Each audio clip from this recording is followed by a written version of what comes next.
They said the tiger could kill us from a mile away. I learned it could also kill a rumor in 3 seconds, when it missed. The first shell shaved the hedgerow, showering our hull in leaves and dirt, and the world shrank to the thrum under my boots and Danny's breath hitching on the intercom. We weren't heroes. We were inventory, part of a tide measured in serial numbers and fuel cans, and the strange comfort of procedure. Across an ocean, a woman set a torque wrench to a mark she trusted more than luck. Here, the hedges made tunnels and the tiger's turret slid past like a cathedral door, patient, heavy, ordained.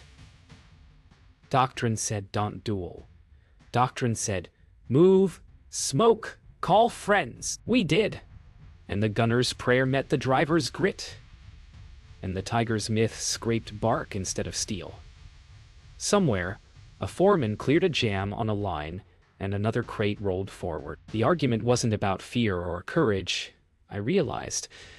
It was about whether the next tank arrived before the last one stopped breathing. Training fields smelled like wet canvas and new fear. We learned the quiet arts. How to listen to a gearbox. How to count seconds on a smoke fuse. How to trust a checklist when your hands shook. Danny cracked jokes in the cab because silence made the hedgerows creep closer even in England, where the hedges were only rumors yet. Our instructors didn't worship duels. They worshipped uptime. Radio checks every hour, plugs cleaned, sights wiped with the soft part of your sleeve. Somewhere in the lectures, the word tiger floated like a ghost story told to keep kids from wandering. Nora visited with a smile that was almost an order and a ledger that absolutely was. She showed us how parts would chase us across water, how a tank that broke today might fight tomorrow if we could nurse it to nightfall. It wasn't brave, what we learned. It was ordinary, repetitive, almost boring. I held on to that boredom like armor. Detroit's heartbeat didn't skip. It subdivided. Evie counted it not in seconds but in tolerances, a private music of thousandths and threads per inch. When a gauge drifted, she felt it like a bad chord, and Gus's grunt said, fix it without stopping the line if you can. Stop it if you must. She'd never seen France, but she could imagine a road by the way track pins seated, the way a bogey spun clean after she set her wrench. A promise that someone's ride would hold. Letters from boys she'd never meet were pinned above her station. Thank yous more tentative than love notes. She answered each one with work, one bolt at a time, and allowed herself a superstition. Every perfectly torqued nut shaved a second off some nameless kid's time under fire. The foreman would scoff at poetry. She kept it to herself and kept counting. One tank, then another, then a horizon of them. We met our tiger before we met him. The instructors passed around a photo like a cautionary icon. Slab sides, big gun numbers underlined. In the mess that night, the stories swelled. Kill counts added like fishermen's boasts. I lay on my bunk and imagined it breathing somewhere beyond the channel, patient as winter. But the next day we practiced smoke and scoot again, drilled on map corners and radio brevity, and the fear thinned into a thread I could tie into a knot and pocket. Hale asked what we'd do when we finally saw one. I said, live through it. And Danny laughed like it was a punchline. But later he traced the diagram of a flank like a kid rehearsing his name. The tiger would come, yes, but so would replacement tracks, extra fuel, fresh crews. I found myself believing in schedules the way others believed in luck. Across a continent and an ocean, 2 clocks argued. Weiss wound his with pride and dread. Every morning check a sacrament to scarcity. Fuel tins counted like coins. Road wheels inspected as if they might confess. His tank was flawless, his world frayed. Evie's clock ticked in abundance, measured, not careless plenty, but disciplined flow. Steel, rubber, hands. When the first crates reached our depots, Nora greeted them like overdue friends and sent them chasing units by road and rail. We rolled off the landing craft into hedgerow mazes, paint still smelling new. Radios chattering in several accents of home. The myth didn't vanish. It just had to find us among too many hulls, too many crews, too many call signs to track, and that, I realized as our tracks first kissed French mud, was the edge we carried. Not sharper steel, but the certainty that when one of us fell behind, another would arrive before the echo faded. England was a waiting room with mud floors and cold tea. We trained until training turned into reflex. Load, traverse, fire, move. And the Tiger's legend became just another silhouette in the recognition manual. Red's crew laughed about it sometimes because the jokes were lighter than fear. And lighter things float. EV's factory letters still came, tucked into supply crates by someone with a sense of humor, ink smudged by oil, and travel. Nora arrived every few days with new orders, each one tightening the web between our drills and Detroit's noise. Hale caught us in moments we didn't mean to remember. Danny singing, me cleaning the sight glass like it mattered more than God. And somewhere across the channel, Weiss idled his Tiger under a church bell, waiting for the call that would make all this rehearsal collide with metal and chance. Evie's section hit quota ahead of schedule, and Gus didn't smile often. But that day, he did. The line didn't stop. It just breathed heavier. More armor, more speed, more of everything. She'd learned that perfection was an enemy of time. Better to be precise enough and relentless.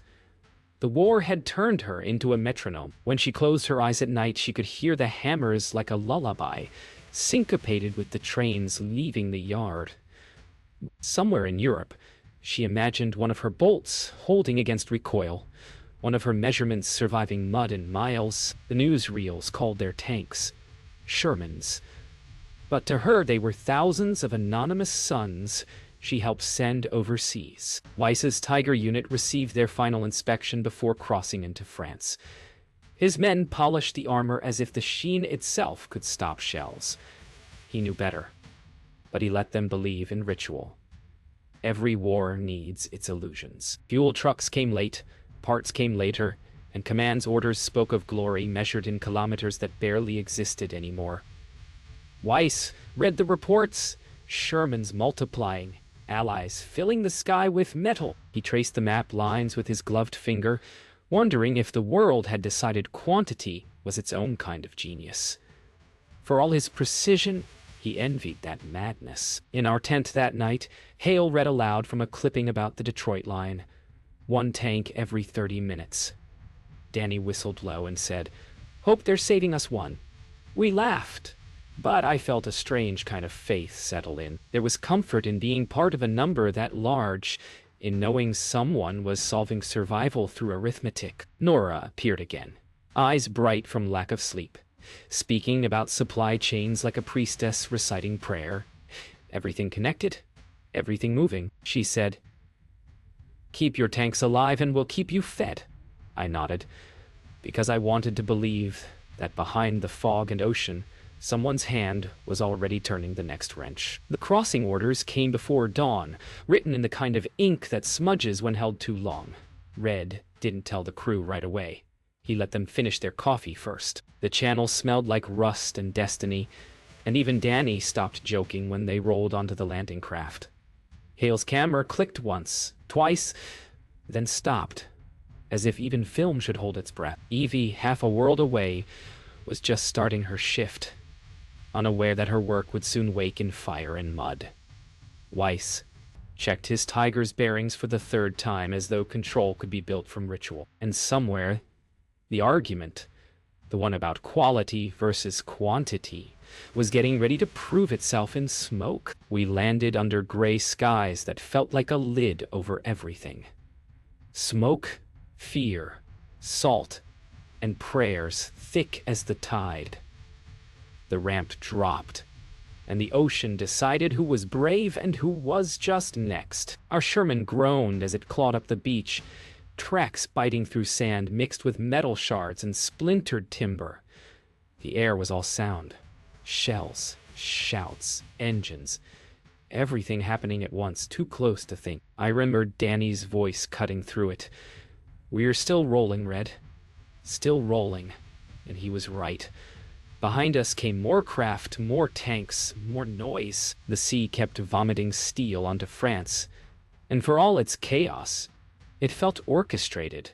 Like Detroit's pulse had found its echo on the shore. The hedgerows came next, miles of green walls that swallowed sound and gave back ambushes. The tiger was somewhere in there. Everyone swore they heard it.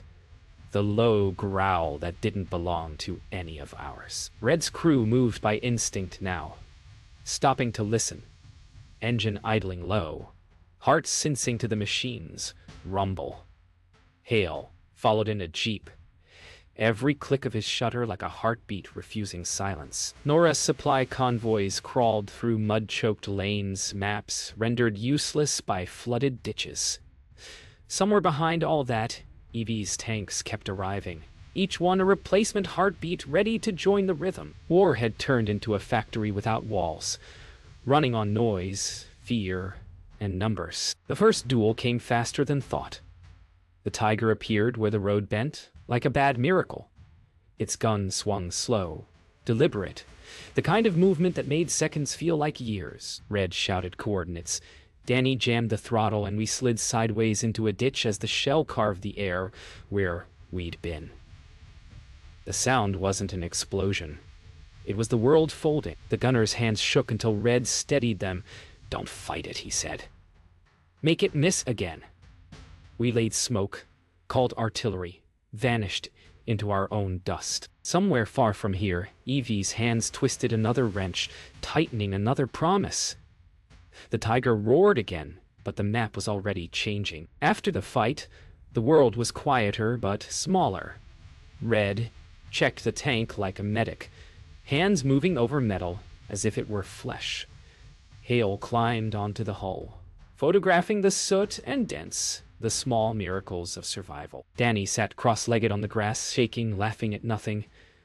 Nora arrived an hour later with a fresh fuel truck and a grin that could power the engine itself. "You're lucky," she said, though luck had nothing to do with it. It was timing. Supply, systems, the invisible army that built, shipped, fixed, and fed the one that fired. Red looked east toward the next village and said what we were all thinking. "If they keep building them, we'll keep rolling." Weiss's tiger limped that night, one track torn by a hidden mine. His crew worked in silence, fear clinging to the damp air. He watched the dark horizon where artillery flashed like dying stars and thought about the Americans. How their tanks seemed endless, how every kill felt smaller than the one before. Pride still burned, but it burned quieter now. He ran his gloved hand along the cold armor and whispered something only he could hear. That perfection was useless if it couldn't last. He looked toward the east, then at his map, and realized the line was already behind him. We learned fast that survival wasn't about fighting. It was about fixing. Every day became a negotiation with the machine. Plug the leak, tighten the track, nurse the engine just long enough to reach the next field.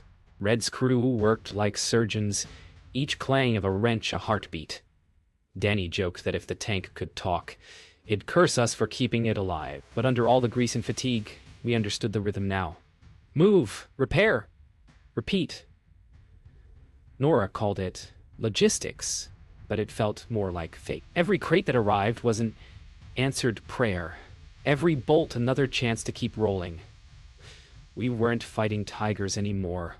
We were outrunning them by refusing to stop. Back in Detroit, Evie's hands moved faster than ever. The war had become muscle memory, the line an endless loop of creation. Each tank that rolled past her station felt personal now. Each turret she saw loaded onto a train might be the one that found her letter months from now, dented but alive. Gus said nothing, but when the whistle blew, he lingered, watching the line disappear into night. He wasn't thinking about numbers anymore. He was thinking about names. Evie didn't pray for victory, just that the machines she built would hold long enough for the people inside them to come home. Weiss's Tiger became a fortress that couldn't move. Too little fuel, too many breakdowns. He spent hours under its belly, hands black with oil, eyes hollow. Pride had turned to maintenance, glory to survival. He knew every sound the engine should make, every vibration that meant failure. His men joked quietly, but even they felt the weight of stillness. From his position, he could hear the rumble of distant Shermans like thunder rolling over hills. He realized then that they didn't have to be better. They only had to keep coming. For the first time, he envied that relentlessness. We began using what we called field armor. Anything we could bolt to the hull. Track links, sandbags, spare wheels, even welded plates from wrecks. It wasn't regulation, but it made us feel human again, like we could shape our own luck. Red supervised the welding while Hale recorded the process, muttering about American ingenuity between photos. Danny painted a small white clover on the turret, his idea of superstition. When we rolled out again, the tank looked uglier, but somehow braver. Every scrape, every patch told a story of hands refusing to surrender. We weren't invincible, but we were becoming inevitable. By late summer, the map began to tilt our way. The Shermans moved faster than command could update the front lines. Every new bridge we crossed felt less like conquest and more like momentum made flesh. Red's crew barely spoke now. They didn't have to. Each movement, each glance was a language of routine and trust. Nora's convoys ran like arteries, fuel and shells flowing non-stop. Hale wrote in his notebook that war wasn't about heroes. It was about logistics wrapped in mud and courage. And somewhere in Detroit, Evie kept the rhythm, the heartbeat of the whole machine. The tide had turned, not with a roar, but with a steady, unstoppable hum. By the time August came, the Tiger's shadow had shrunk to rumor. What we feared most now was running out of gas before reaching the next fight. Red's crew was part of an army of machines that moved faster than anyone expected. When the engines idled, the silence felt wrong, like a missing pulse. Danny said he could still hear Detroit in the pistons, the rhythm of Evie's wrench echoing across the ocean. Hale's notes grew quieter, almost reverent, his lens finding beauty in the ordinary. Hands on steel, mud on boots, breath in cold mornings. The war was still hell, but somehow it was also order. Weiss's Tiger was still alive, but his world had collapsed into fragments. His supply lines vanished. His radio hissed with silence. When the order came to fall back, he ignored it, circling his finger on the map like a man trapped in his own myth. The engine coughed, then died for the last time. He sat in the driver's seat for hours, hands on the cold controls, listening to nothing but wind and crows.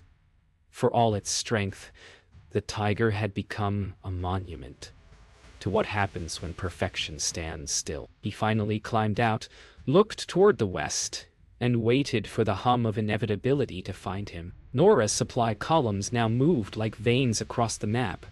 She barely slept, living on coffee and instinct, calculating routes in her head faster than radios could update. When Red's platoon radioed for spares, she rerouted 2 trucks and a rail car within hours.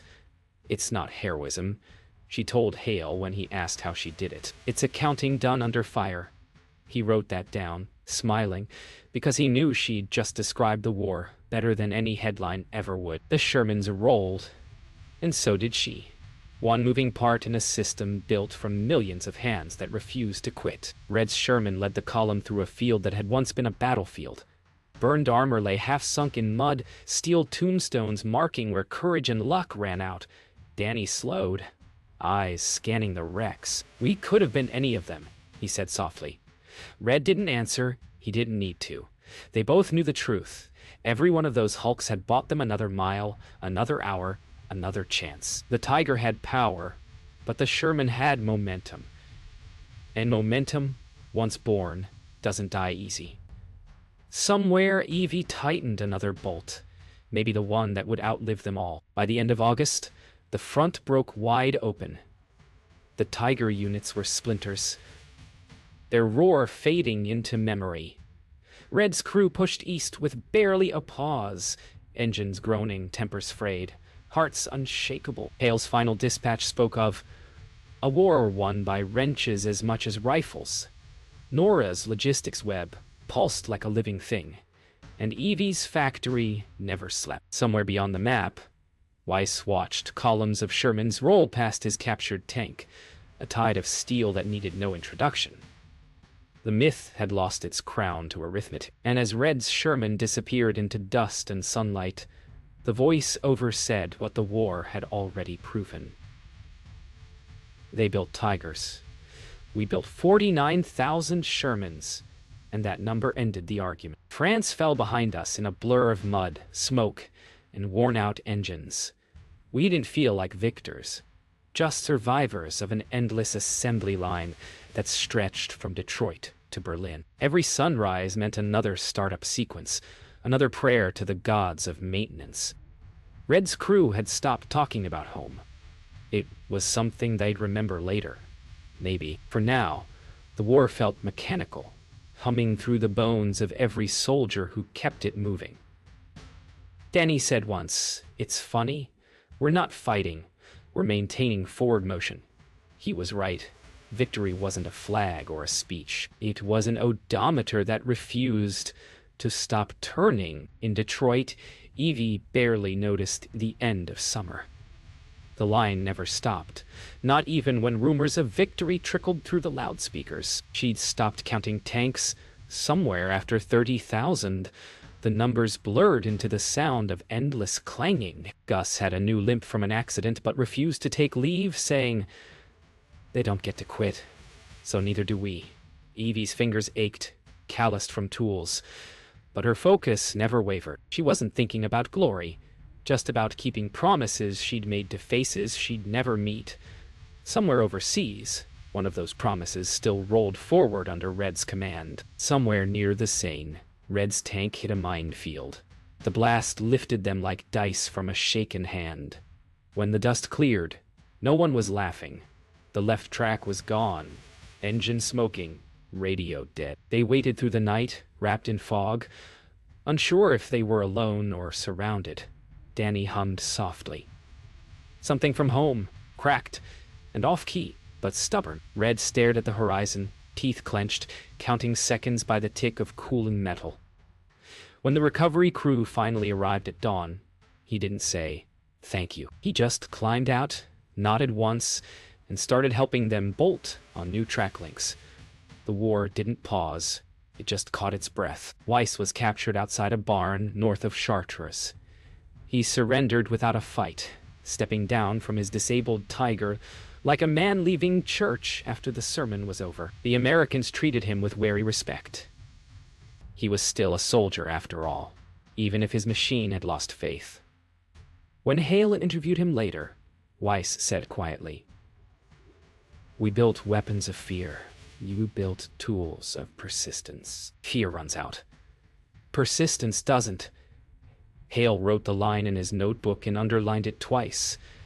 In that barn, the myth of the Tiger died quietly, not with fire, but with understanding. By autumn, the war had turned into momentum. Red's Sherman crossed into Germany without ceremony. Just another day, another order. The crew was quiet now, not from fear, but from focus. Every mile forward felt like the echo of all those who'd kept the line alive. Evie, Nora, Gus, the nameless thousands who never saw a battlefield, but built it bolt by bolt. When they stopped that night near a ruined bridge, Hale asked Red what he thought it all meant. Red looked out at the dark river, engine ticking softly, and said, "It means the world doesn't run on heroes. It runs on hands." Winter came with no fanfare, just frost creeping over steel and silence heavier than gunfire.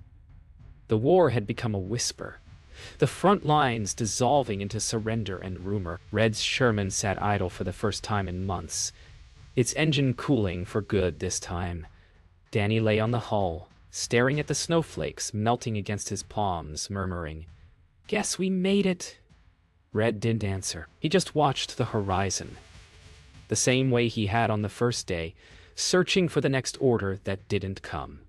Hale wrote that peace felt heavier than war, because it didn't move.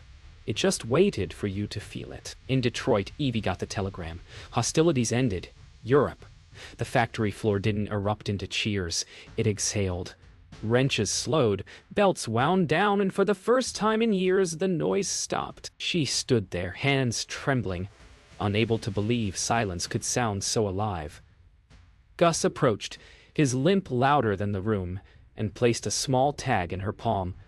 The serial number of the last Sherman they'd finished. "You built history," he said, voice cracked by pride and exhaustion.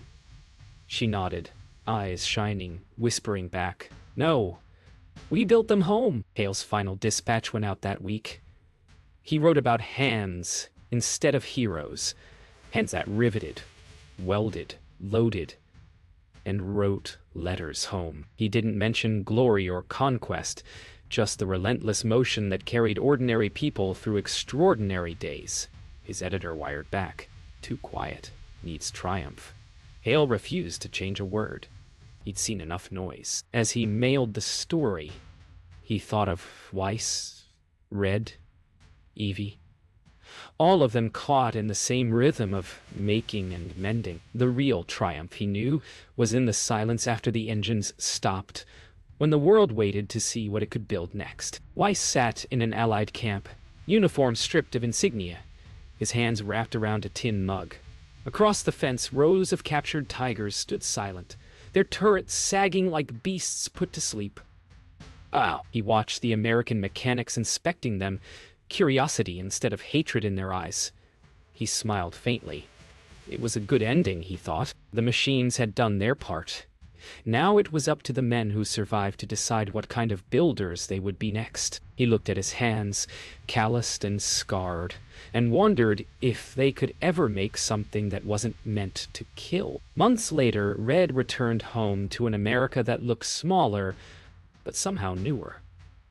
The fields were green again, trains full of people instead of tanks. He visited Detroit once, stood outside the factory where Evie worked, and listened to the echo of machines that weren't running anymore. He never went inside, just left his unit patch and a note that said, "Your work got us there." Evie found it weeks later and smiled, tears staining the paper. Somewhere, in some forgotten depot, a Sherman rusted in peace, its serial number still legible under dust. And maybe that was the real victory, that it could finally rest.